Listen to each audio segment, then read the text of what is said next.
right now have been taken. So now your solo lanes are going to be consisting of AP champions, which means that you're not going to be skirmishing, scrapping as early as you would before. So looking to see if CLG goes back with something like a bongo comp once again. Varus can help with that, and he can also set up a rumble if they really want to play something that is more meta right now. It will be a Sett locked in though, so not showing their hand, but still keeping the possibility of those drums making their way back onto Summoner's Rift. Well, probably Finn's champion for CLG, but of course is flexible.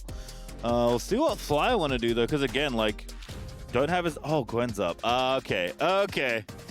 That's a really nice 1-2 there for FlyQuest. Yeah. And they can flex it into the jungle, right? They can flex it away, already securing that they also have a Jhin into the bot side. So now could be the avenue for CLG to pivot into full engage with the Varus to assist with that, since the Jhin won't obviously have self-peeling tools, since no Tristanas or Ezreals will be on FlyQuest's side. And Thresh will also be denied, something that if you've been watching Academy, you know that you just don't let Diamond have. Yeah. Cooler Tomo is going back to Jhin as well. Is maybe going to have some issues up against Varus Leona. Lots of targets on your head there as a Jhin. I'm getting worried, Pastry. I am getting very worried. Last pick for the jungle is almost never worth it. Red side trying to counter pick with the jungle. You don't get as much value as you would from the laning phase. You're just never actually interacting with other members nearly as much as your laners. And the likes of maybe a Karthus or a Fiddlesticks is what comes to mind. You already have plenty of physical damage, and it seems to me that that is where CLG will want to go. They can still be hard engaged, but Leona is not as reliable as what we've seen them before when they go full commitment on the dive engage. So I still think that CLG will pivot away from hard engage and probably give us a Karthus. I think either that or give Pureby a mage, right? Orianna could be okay. I mean, Fire, like, yeah, we'll ban the Vi, sure. Like, what else can you play? I think if you ban Karthus right now and just give Broxah the benefit of the doubt that he'll play this pick, the rest of the AD champs are just really hard to pull off. A Kindred doesn't make a lot of sense here for CLG side. Graves doesn't work with the composition either, and so banning away Karthus forces you into Rumble, and you can just say, hey, I don't think you're comfortable with this. I know the composition works, but I'm counting on the fact that your champion pool doesn't span towards those kinds of mages and is more towards the ADs that have already been targeted. All right, well, Diamond also getting some heat here in Phase 2. Already lost Thresh. Gonna lose Nautilus and Brawl. Makali, a good ban there. Again, just limiting CLG's options, given that Fly have already potentially shown 2 of their solo laners, but of course, NXI could be taking that Viego in the jungle. Gwen jungle possibility as well. Not that popular, but is something that she can do as well. I think the Gwen, I like her more in the lane for the same reason I think you like her too, is that it's just easier to play in the solo and have Viego in the jungle because he gets a lot of value. Doesn't have to sacrifice the laning phase. Will just come out already with a full Divine Sunder. And the answer will be an Olaf here for Broxah, way down the priority of jungle champions, because you're not getting value against Gwen, Viego, or Jhin with this pick. Like, Jhin can just run away from you. He's gonna proc his critical strike, he's gonna have Swifties on, and LeBlanc is a great pick against this. So already making sure that the jungler doesn't succeed seems to be the strategy from FlyQuest, and thus far, I'm really liking it. It's a classic from Triple. This is, he's played mages for a lot of his career. Remember, even though he's new to the LCS stage, he has had a long career in Oceania before coming to NA. I mean, he's been in Academy for actually a few years. So definitely a player that knows any matchup that POB might throw it in, whether it's the Sett potentially or something like a Syndra, which we've seen quite often. Orianna, obviously a matchup that's pretty common as well. And looks like Diamond's rounding it out with Alistar because there was nothing else to play. Yeah, the Alistar will be pretty useful to keep Olaf away, or at least having used the ultimate. Lissandra, last pick from Pobelter. We've seen it before.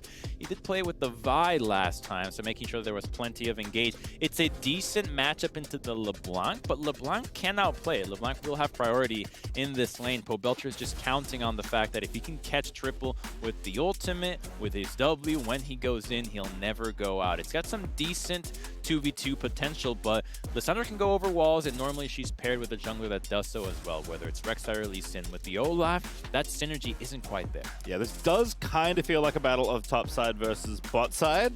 I think Fly's top side really comfy, very meta, right? Definitely something that these players will be happy with. Whereas like Turtle and Smoothie look pretty terrifying against Jhin and Alistar. Like, these are not your strongest 2v2 laners. Yeah, Turtle's arrows were really good yesterday, and there's not a lot of tanks, right? There's not a lot of health going to be built on the side of FlyQuest. So if they can snowball from Varus, we know how powerful that early lethality can get to be. Always will have the value with his ultimate if things go astray. But the theme for CLG is just that they're not going to be all diving in, but they all have the ability to engage and follow up on each other. So this should make them work more as a team, and they will need that since FlyQuest has already proven that they have a lot of experience this split alone. They have played 20 games in Academy already. They're 14-6. So they have played more in Academy than CLG has on the LCS thus far. So this is actually a more practiced squad than CLG. All right, we'll see how it works out on the Rift in this particular game. As FlyQuest will move out onto the Rift for their second time this weekend. CLG also in the hunt for their second win. Of note, it is Ignite for Kumo. No Flash, something very common on the Gwen. And Tomo has Cleanse because he doesn't want to die. Yeah, that's going to be really useful against the Lissandra. And CLG, though, they have an Olaf. They can always look for something cheesy early on.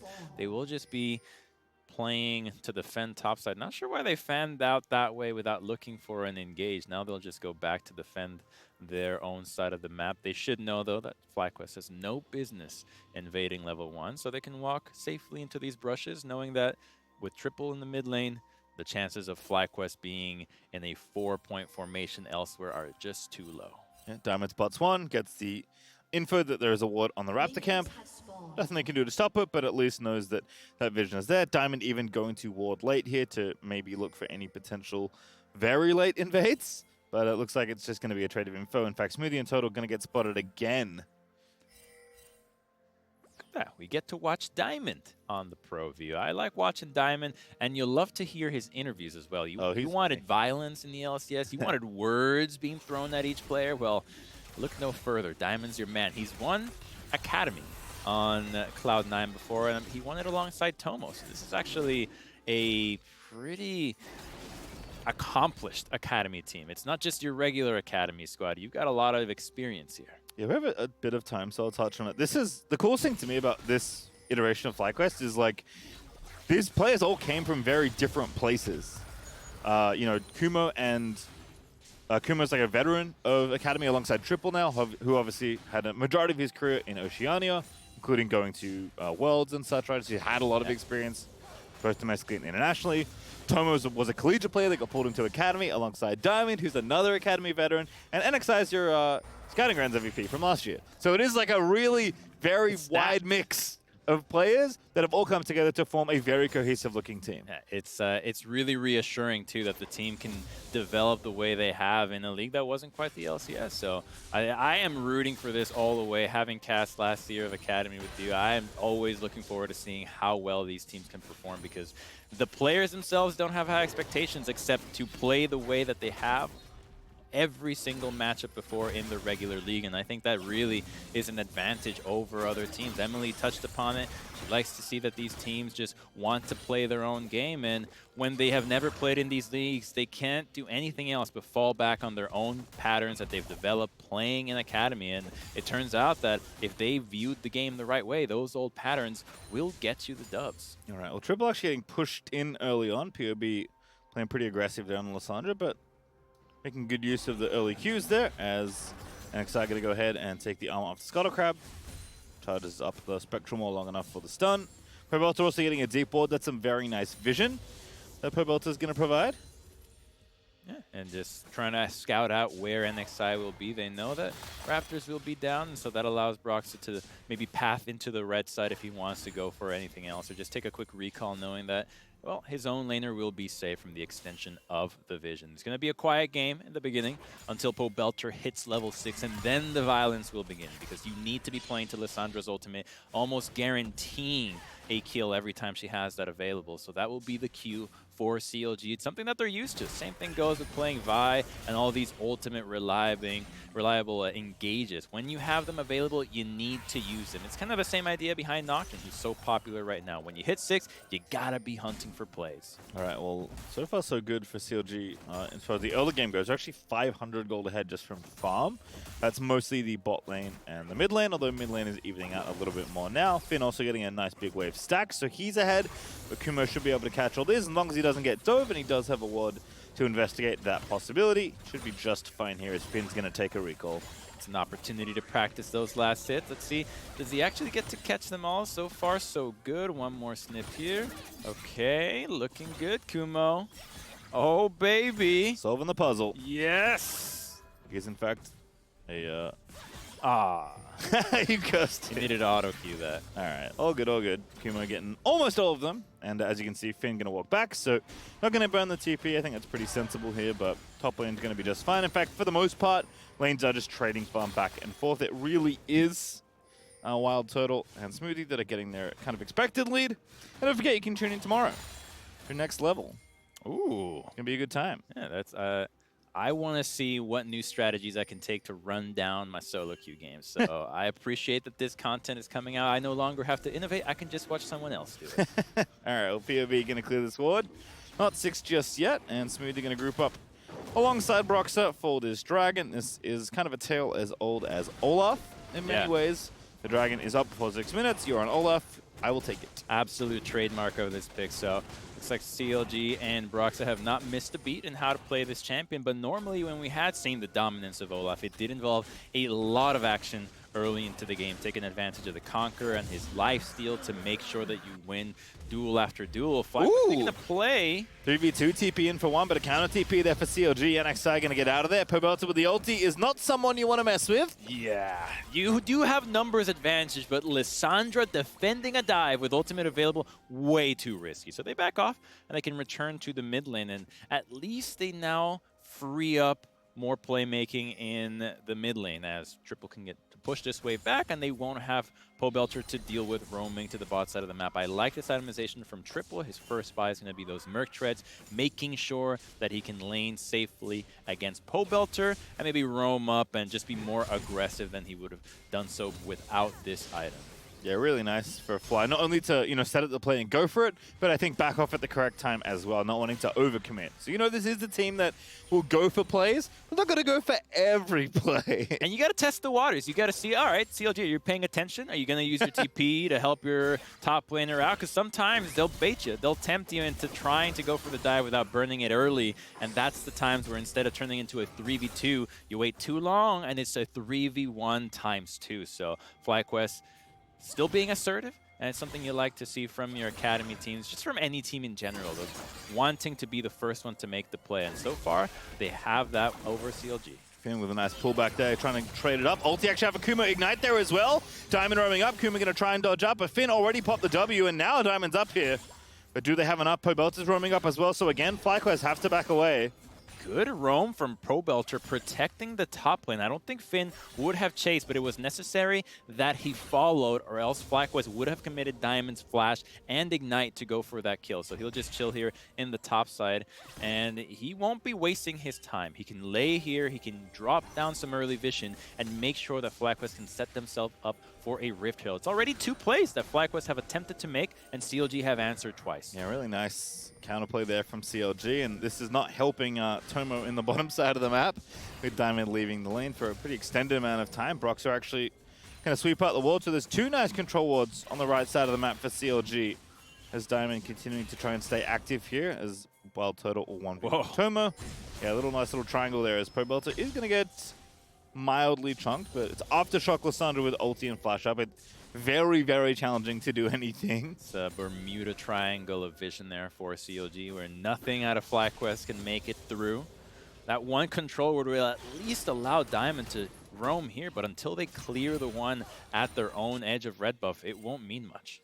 All right, top river looking a little dicey, but Kumo going to get out of there, and NXI gets the blue. Diamond going to face check. Broxah going in, pops the ulti, everyone over the top, and that's first blood to CLG as Kumo's trying to chase down Finn, but nothing left there. That's the argument against free roaming, open pasture, raising your cows, because sometimes they just run away and they don't get to defend themselves from the impending danger. That's Leona, Lissandra just easily collapsing onto Diamond, who's not level 6, so he cannot get out of that. And it felt like both teams were trying to play for this Herald here, with a lot of movement towards the top side of the map, but FlyQuest are going to lose one, and that's going to give Herald over to CLG. So slow and steady, but certainly successful from the CLG side so far. Yeah, so Diamond he's been envisioned since the last minute and a half. So CLG have no problem tracking him, and you've got an Olaf who he's never peeling away, and he's too far from any edge to actually flash away. So Diamond gotta respect a little bit of CLG before they keep making these plays. You obviously want to still be looking and being proactive, so Diamond's not a player that will be phased out by this, but still gotta give them the respect they deserve, because these picks are meant to engage, are meant to pick you off. They can jump over walls, especially the Lissandra. Yeah, I know you're new here, but CLG, they've been doing a lot of this. Yeah. Right? And this is obviously something they know, right? Always expect something. Some big engage ulti out of CLG, if not 5. And Lissandra ulti certainly qualifying there. So I think Diamond can just go back to the lane, hit 6, and then you can do the same thing again, right? Level 6, Alistar getting caught like that, very different play, very different. CLG would probably not have committed everybody. Only the Olaf can truly burn through him with the true damage. And even later into the game, it won't mean much. He'll have too much health to burn even with those reckless swings. But now FlyQuest have multiple members here grouped up. They'll steal the blue buff. CLG might want to counter-engage. Triple under POB. Aftershock proc. Second chain's there. Pobelter locked up. Trying to bait it out. Oh, and Excited took him out. POB, where was the ulti? Just caught him by surprise. I think Kumo's fine, just dashes away, yep. Yep, buffered the dash out. Has the ignite as well, so Finn cannot chase this. You know, Pastry, I think this might be the best execution of LeBlanc with an AD jungler that we have seen in the LCS, and it's coming out of an academy team. The fact that these two are actually making plays together, invading the jungle, and looking to play off of LeBlanc is a really heartwarming sign for one of our teams here, because normally we've seen teams really struggle with making plays around the LeBlanc. They ignore the lane, but if you watch how much attention FlyQuest has devoted to this, constant roams from Diamond, vision, the early Merc Trust so that they can play make, and now in a complete fog of war, they don't see that NXI is there. They just see him take the blue up, but we're back to some action that Triple is just now getting away from. Yeah, have to use the ulti and the flash by the looks of things, but Triple did escape without getting ultied by Lissandra, so that's a good time there. WildTurtle also still there for Broxah, so can use that to grab some plates and get some extra cash going. But off the back of that, NXI getting that kill means Divine Sundra is now finished. Yeah, that is early, and so now if CLG wants to go for any sort of play into the top side around NXI, he'll be happy to take this fight. They know he doesn't have flash, but his Heartbreaker will be back up, so he'll have that playmaking tool to either engage or get out of any trouble. CLG still 4-member strong top side, but FlyQuest is answering. This is looking like just a back and forth chess-esque action in the top side with constant plays from either team, and they're always being answered. So the opportunities for these engages have to come out with the quick mechanics that we just saw from NXI. A big overload there for CLG, but it's the double back to the mid lane plus the Rift Herald that's going to be the big difference. Tomo getting shot down by Total. Good flash. Does have to commit it there to not get killed by Total. But unfortunately, a lot of damage done as Total's getting further and further ahead in that lane. It's interesting, he probably felt like he couldn't tank that and cleanse and walk out of it, so instead he just burns the flash, doesn't want to risk it, but with that extra health, he wants to stay in the lane, and he really will. Leona won't be able to get behind him and actually zone him off the wave, so he'll just happily wait down here, have Diamond come back into the wave, and he'll just lifesteal back up, still has potions and biscuits, so he won't lose that much priority. Varus really needs mana much more than Jhin to stay in this lane, so all in all, with the supports coming back down here, Tomo gets to push out the wave and won't be denied. And not sure where the rest of them are, but Total has taken a recall as we can see, because Duskblade of Draktar is finished. Finn now this time with Broxah, and Toro's going to try and do this 1v1 again, but Kumo letting it go. Ragnarok pop, Kumo trying to dash away. Flash set committed for Broxah. Kumo maybe can turn it around, but doesn't quite have enough. That's going to be the kill to Broxah. He does not want to take any chances dealing with a Gwen. Now, right now, she's not strong enough to turn that, but later into the game, with the Rift they make her and enough items, Gwen will be able to just snip through Olaf, so she has to take these fights with a grain of salt, knowing that later on she will be able to turn, and that's what Broxah is respecting with that flash. He knows that with the Ignite, there is always a chance for Gwen to turn things around. CLG, though, are building a lead slowly, which is nice, as Gold Drinker is now done for Broxah. Level 11, though, for Triple. Surely his Mythic is done at this point. Probably Luden's, if the trend is going to hold for as long as we've seen, and indeed it will be Luden's Tempest. That's Mythics completed on every side on FlyQuest, so they are slowly falling behind in gold, and they have been getting pushed in relentlessly from CLG, so the plays they've attempted to make haven't all worked out. It's only been that one against Pobelter, but WildTurtle has been consistently pushing the bot lane. Every time we pan to top side, Finn is just suplexing Kumo somewhere, and in the mid lane, Triple doesn't have the safety to go in against Pobelter without jungle or support backing him up. So until Diamond and NXI path towards his side, everywhere on CLG he's got to shoving in FlyQuest. Yeah, and it's going to be a matter of like, what do FlyQuest do as a a unit, right? Whether it's 4-1 with Kumo, whether it's all 5 with Gwen joining, definitely can look to play around their mid laner. Triple pretty far ahead of POB actually, which is nice, at least as far as farm goes. But this is a risky one. Pobelter trying to bait him in. Triple just will not be caught though. Okay, gets the dash back. Pobelter's, it's too obvious when he's going to go for these plays, right? He's going to throw out the claw, Triple will just distort away, and unless he's in flash range, then it's just not going to happen. And you won't buy that much time with the Merc-Trez, and Olaf is really terrible at actually dealing with LeBlanc. When the clone pops, you don't have any way to easily distinguish between the two, so she just gets to walk away, and half the time you're... Oh, this is so sick. Pobelter, they're going to get out of range, and Tomo's going to have to leave, but he Gale forces out to safety. Now the re-engage from Fly happens. Smoothie going to be the target. Aftershock, tanky, but not tanky enough. Is now POB back over the top. Ults himself. FlyQuest, though, going to back away through it. NXI pops the ulti. Tomo with the bullets. NXI flashing over the top, but Pobelter will survive for now as Triple finds the chain on WildTurtle, but there is no follow-up. FlyQuest still get a single kill off that, and now Dragon is up, so they're going to get an objective advantage out of this play. Teleports are up on the top laners, so they're not even interested in joining this fight. They'll still be scrapping to the top side of the map. I am so curious to see how CLG thought they would be able to re-engage TP top side, but FlyQuest just wants to walk away. That's just a waste of teleport. Yeah, I mean, Kumo knew what was happening. They're going to get the tower out of the deal by the looks of things, so overall going to be a good trade for CLG as they will give away the dragon, but get the first tower gold, so they'll keep their edge in gold. But Kumo knew not to step too far forward there. Doesn't have flash, very hard for him to escape if he overcommits. And POB does TP to make sure that play can happen. Yeah, they get a turret, but they're still going to lose one on their own since FlyQuest now have 3 members top side. It doesn't look, though, that CLG knows how many members are up here, so they won't commit to going further for a tier 2. They'll just happily get Tomo rather, pushing this wave, but it's just the Jhin. He doesn't push so quickly, so they actually won't be able to trade that. They'd rather reset and be quicker out on the map.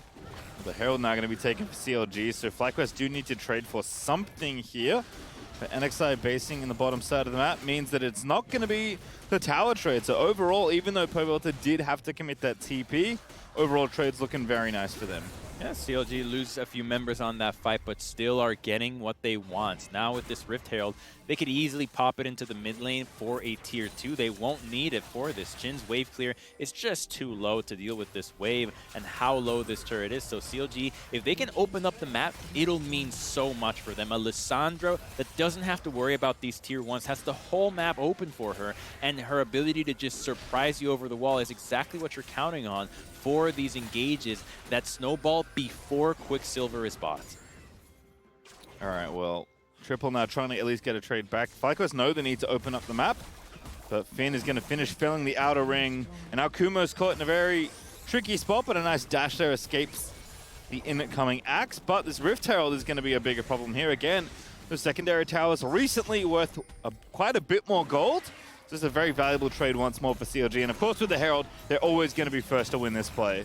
Yeah, 250 local gold, and they're going to get another crash into the base turret, but they won't commit for it, actually. They'll just back off, trying to defend the top lane as well. They will get some steal of a red buff, so they make that play since they have 5 members down here, but they don't commit everybody to make sure that this wave doesn't go and get lost to the turret. So CLG is continuing to being proactive, and it's a good look for them. It's something that they actually did fairly well against TSM yesterday. They did flop a Rift Herald fight, but beyond that, and beyond TSM's mixed executions, TSM, or rather CLG, played a pretty good game.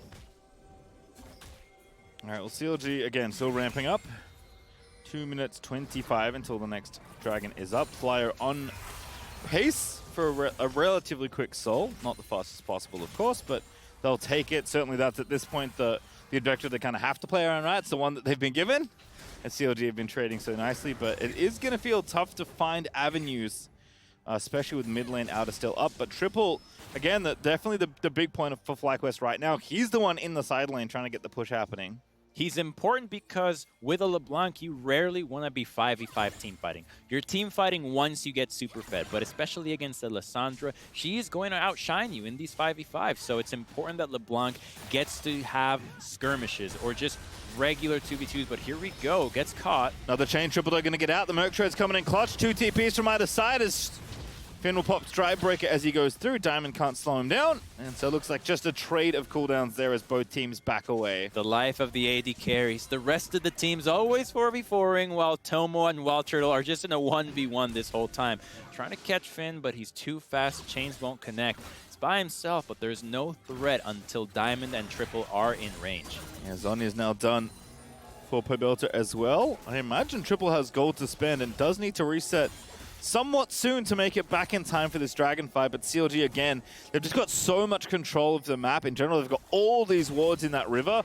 Even if he is back in time, I don't know how easy it is for FlyQuest to actually contest this dragon. It'll be really tough because especially with no vision here, the poke from WildTurtle will stick. You hit a LeBlanc with a crucial arrow and suddenly she's not going to be able to find those flanks. So despite WildTurtle not having been present for most of these fights, he is just doing so much damage. He's really far ahead, 40 CS up over Tomo, and his arrows can determine the outcome of this fight before FlyQuest can even think about contesting. FlyQuest just continuing to trade here. Diamond on top of a ward alongside Tomo.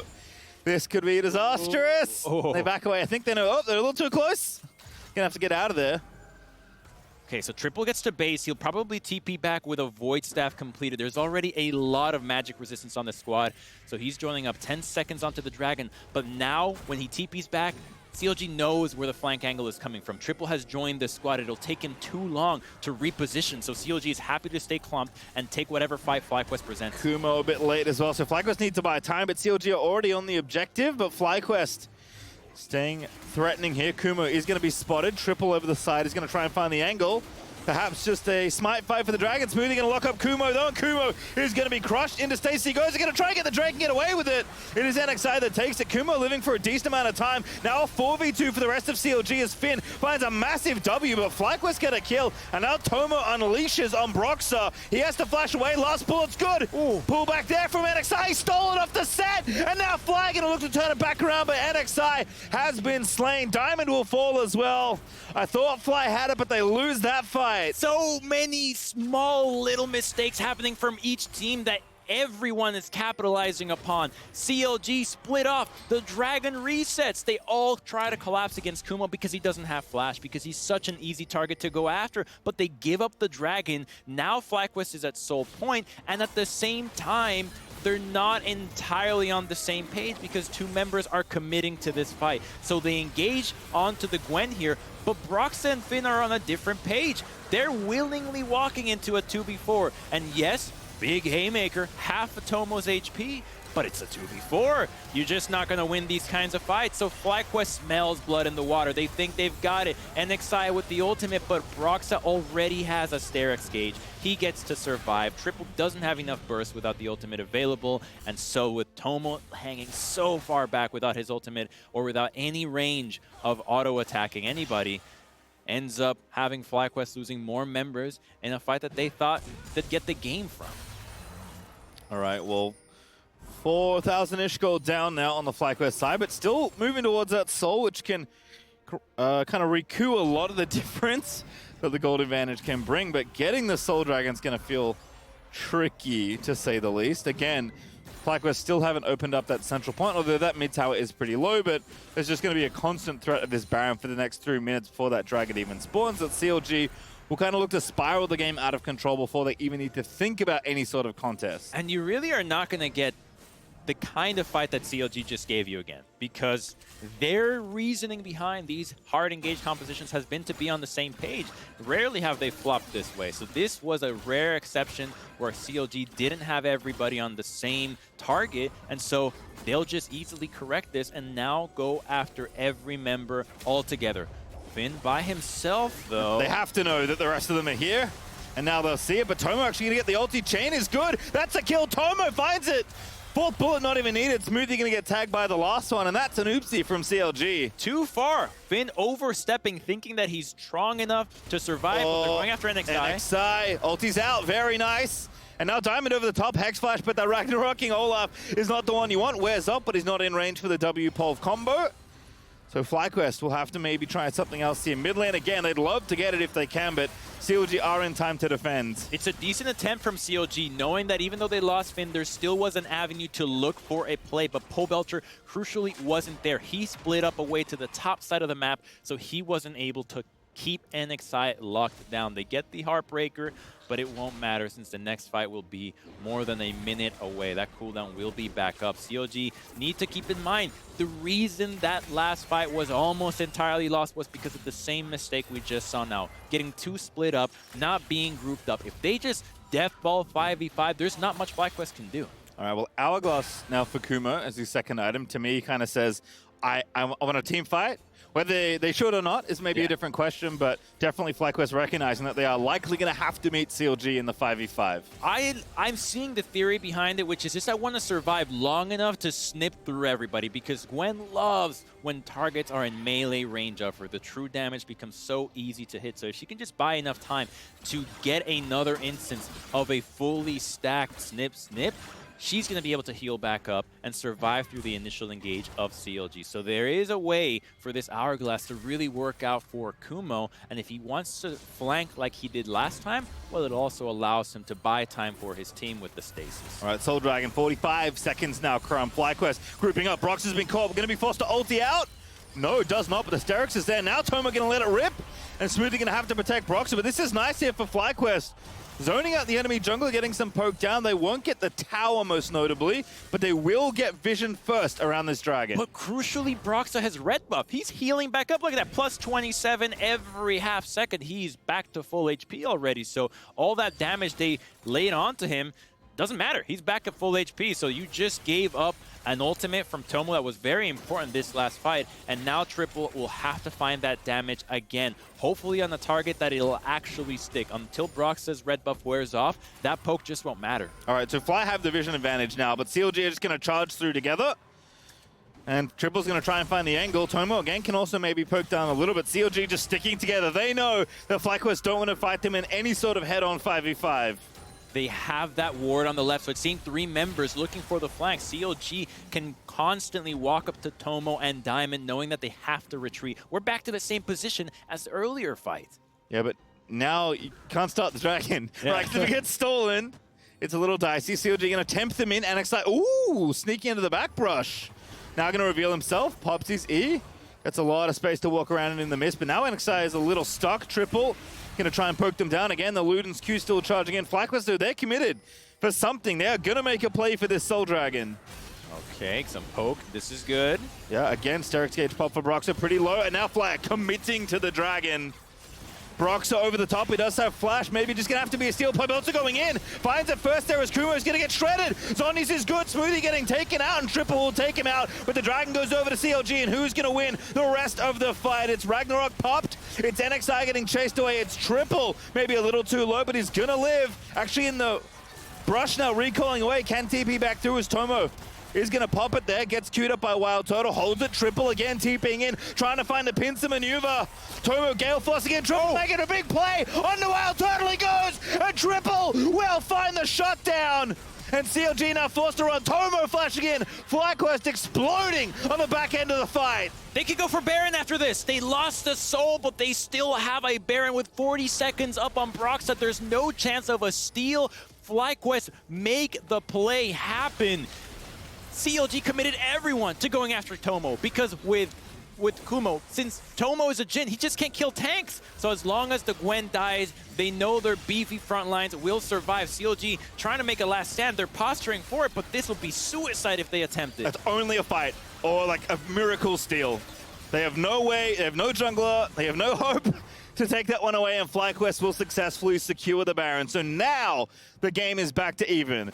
But one team is Baron at Soul Point, and the other team is CLG. They are actually counting on their hands to outplay CLG on this, and it's working out. Triple's miracle fight at the very end was so key. He got locked in Lissandra's prison, but was still able to fight. So we're going to take a look at the Honda performance play here from FlyQuest. They have control wards that prevent CLG from knowing what is happening. And so Broxah gets chunked out, doesn't pop the ultimate, and then you see that CLG is fed up. They've got some vision. They want to go after Kumo, but everyone is committing to this fight. Lissandra goes in. You have so much damage onto him. Yeah, they burst him, but he buys time with that hourglass. We mentioned how important this would be, and so with those crucial extra seconds, FlyQuest can kite back and can set themselves up to carry the fight afterwards. FlyQuest with a great heads up here to know that Triple can base and TP back. Not sure why CLG is still lingering here. They could have just walked away, but they bought enough time for Triple to make it. And look at him go! Yeah, bam. Everyone just flashing in there. Diamond sets it up. Triple's dancing around every skill shot. Tomo yeets it at the end. It's just fun to watch. He bought enough time for the chain proc to go through and still distort back to keep his life. He's got a death cap now, 600 gold. With how difficult it is to go into this composition, you're amazed to see that he has Diamond, two-man pole.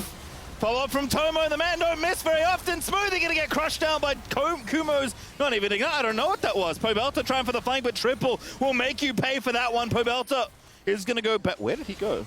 He can chase him. He's moving away. He eat away. Now FlyQuest pushing down mid. Don't worry about it. Triple. He'll deal with it later. FlyQuest barreling down mid. He can chase and kill him, and they need Pobelter to be here if they want to defend this base. FlyQuest can get an inhibitor. Triple losing the fight right now. Pobelter ulted him though. I'm trying to cast from the cooldown. Zed. Triple again. Oh, he explodes him! The man's unstoppable! It just pops him right there. Pobelter thought he had some damage staying up close, but Triple has a death cap. He's got a void. It doesn't matter how much health and how many resistances Pobelter has. They'll now wait for him to make it back onto the map, though. They won't continue this siege. They know momentum has entirely swung with how fed Triple is. He can now lay on the flank, and nobody from CLG can answer him. That's going to give Triple better positioning than he's ever had before, and WildTurtle's life is just not safe. He's got an edge of night, but that won't matter. A single distortion with a sigil will pop that, and then he'll be vulnerable. And again, Kumo's getting stronger, right? Maybe move to third item. Maybe he can side lane. Viego now has 2 items. As NXI's finished Blade of the Ruin King. Tomo has 3 items, so everything starting to come together here. FlyQuest have a decent lead, right? 2,500 gold. They're going to be playing for the soul point in 50 seconds. The game is well within distance for CLG. But how FlyQuest are maneuvering fights against a team that they know just wants to 5v5 front to back you is such a joy to watch. They're playing so well around the LeBlanc. They knew exactly how to play through her. Mentioned it at the beginning of the game. Play through this lane. Support and jungle have to work together, and now Triple is delivering. By himself, he's just pushing CLG far back. They're grouped up as 5, but they're so scared they just can't stand up to her. No vision. 20 seconds, Soul Dragon looming. Triple again, poking. Oh my goodness, LeBlanc! It's filthy! And FlyQuest just cutting back, like CLG have to run into them now. But Tomo with the traps, they're going to slow him down. Triple again, dancing around all the skill shots. Pobelter's trying to find out Tomo, cleanses out. Tomo running away, but now he's going to turn it back around. He runs out with the Jhin 4 shot, but the rest of CLG are going in. But Kumo has the flank. Triple's dancing back around. Finn already connected his ulti. And now what do they do as Kumo is just going to get the kill alongside MSI. Tomo on the other is getting it done as Triple's dominating FlyQuest Academy. They needed to outplay CLG to win these fights, and they are outplaying them. Oh, Tomo's getting away. The last disrespect. You got a Tomo, shoot him in the... Shut down for Broxah at the Amber Fly. They'll take it. It's 4 for 1. Broxah split off to chase down Jhin, but he couldn't. That's what we mentioned. How quickly could Jhin just run away from Olaf? It's going to cost an inhibitor. 20 seconds with a LeBlanc and Gwen. They could posture for more, but they're just going to back off because there is a key to victory just lying in wait. The Ocean Soul is now available for FlyQuest taking. It'll be their most rewarding objective of this whole game. Look at the damage. Both carries just showing up with double 4,000 damage dealt. Yeah, that is overtime for both those carries there. As Kumo and NXI are like a surprisingly effective front line. Yeah. It's really fun to watch them navigate this comp. They'll grab the Ocean Salt here. They're rocketed up that lead to almost 5,000. Baron's up in 45. Again, still a game that CLG can take away from FlyQuest, but it is all their momentum right now. So it's Triple's perspective. Okay, so we first got to see what Tomo was doing, but how did Triple play this fight? Because without the Olaf, there's not that much damage once you remove a single target. Gets locked up, flashes away, makes sure that he doesn't get hit by the chains, and now he lies in wait. Ultimate's back up. Who's gonna die? One member, two members, and the third. Hey, a triple. Triple for triple. Hey. Well, get the camera. All right. FlyQuest back through mid. Triple with the blue buff, level 18. 803, 4 items done. One of them's a death cap. 10 stacks on the Dark Seal. Give this man a book. He's about to read right into the CLG Nexus. Got 610 ability power right now. That's a lot of ability power. And there's a carry with not a single point of MR, so he's in Kumo trouble. just face tanking. Are they going to save him? Good ulti. So good zonies, excuse me, to dodge the Leona. Ulti triple back in. Smoothie again. Getting poked out. It's Tomo from downtown. Like it's been all game. Diamond going in. Pops the ulti. FlyQuest looking to try and put the finishing touches on this game. Finn trying to save the day, but that he cannot do. They will kill Diamond, but NXI's in there. Finds the face breaker onto Smoothie. Broxah re-engages out of his own Guardian Angel, but Tomo cuts him down. FlyQuest so close to taking their second game on the weekend. They've got Ocean Soul. They can stay on this push while CLG have to get Pobelter back to base. They're not going to stay for it, though. They'll use that extra health to go back for Baron, and that is the beginning of the end for CLG. They just can't teamfight anymore. They tried to catch Kumo like they've done before, but his itemization is already completed. He can buy enough time. They do get Diamond, but this is an unconsequential kill. The Alistar just doesn't matter when you've got to deal with a LeBlanc that is so freaking fed. That's what I just want to get. Again, just another wonderful team fight from FlyQuest. So they don't know where Triple or Diamond are at. There's double control wars, but since Kumo stays behind and there's a TP ward, they think they can go after him. But with the stopwatch and the Alistar there, he buys so much time, and by now, FlyQuest is doing a surprisingly good job in using kiting spells to lock them away. With the Gwen ultimate and the Jhin ultimate, they're able to just stay really far back, slow CLG down, and a hard engaged composition on the retreat is just never where you want to be if you're in CLG. And one of the things that I've noticed in two different replays now, for Diamond it was an elixir he had in that one, and in Triple's triple, he had an elixir there as well. This is something they actually do quite often, and to me it just speaks to the spirit of this team. When there are fights to be had, they will maximize their gold investment to make sure they win them. And I love that, because components at this stage just won't mean anything. But the extra lifesteal, the extra damage that you get, the guaranteed effects at this stage in the game will mean more. And those might be those tiny increments that these teams are thinking of when it comes to winning these fights. We heard from Flush, he wants to play better, just 5% better. Well, here we go. All right, here it is. Perhaps a Hail Mary for CLG, but FlyQuest, there's no tower there. Diamond back in. That's 2 dead already. Tomo is getting chased down by Pobelter, but he's going to flash out of the way. Dodges the skill shot. Outplays POB, and it's going to be an ace as Finn will be locked up from long range, and Triple will get his final kill of the game, given over to Tomo, and FlyQuest are going to be 2-0 on the weekend, and they bloody deserve it. The reign of Academy. If you weren't watching LCS Academy before, you better be doing it right now, because FlyQuest Academy has come to the LCS in style. They are looking like one of the most exciting, well-polished teams, and CLG is just lost for words. Where did this team come from? We've never seen anyone play like this before. You're damn right. It says a lot when you pick a team comp that requires you to out-execute your opponents in 5v5s in order to win the game. That wasn't necessarily the plan, right? Like maybe Gwen, LeBlanc, you want to play 4-1 or 1-3-1, right? Then the game is very different. But that is not the game they got off out of that draft. They had to 5v5 CLG to win, and in order to win, they had to just play better, and they did. I'm just so impressed by the fact that the Academy team gave us the best LeBlanc combo that we have seen in the past 2 weeks. It's made its way across the globe. So many teams struggle with it, but FlyQuest today showed us exactly how to play with it early, how to deliver with it in the mid game, and how to mechanically outplay your opponent in the end. At least WildTurtle's still smiling though. Smile through the pain, baby. Hey, it's Total's been around a long time. He knows it all, Crumbzz. He's been on the LCS roller coaster for a decade almost. But FlyQuest, feeling good. Triple all smiles there. It's a 2-0 weekend. Could turn into a 3-0 tomorrow. And that man's LeBlanc spills water all over his nice new jacket. That man's LeBlanc is nasty. Yeah, I said it's a pick he's played a lot of, and he's showing me why. That was just really good. This whole team played so well. So many members actually just showed up at individual fights. NXI initially with the Viego was so important. Before LeBlanc even started doing all of her LeBlanc shenanigans, it was NXI who set up so many of those plays. Yeah, Viego doesn't feel like a super high mobility champion relative to like what we have now in League.